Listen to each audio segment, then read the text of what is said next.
dos objetivos é reunir os secretários municipais, conversar com os municípios sobre os problemas que hoje são enfrentados para a produção agropecuária em cada um dos municípios, mas também para identificarmos de forma conjunta as oportunidades que cada região, que cada município tem para aumentar a sua produção e, consequentemente, gerar desenvolvimento econômico e social.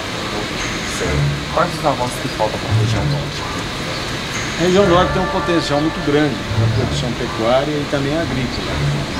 Nós queremos, através de um evento como esse, identificarmos junto aos secretários quais são os principais problemas encontrados que entravam muitas vezes em desenvolvimento maior.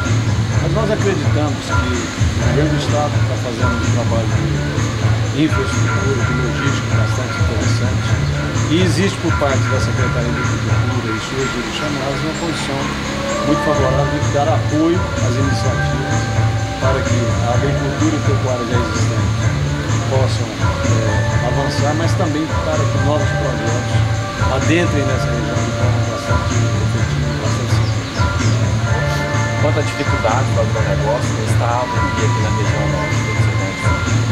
O Estado é um grande produtor de alimentos, é o quarto produtor nacional de alimentos e é um Estado que tem toda a condição de aumentar essa produção e produtividade.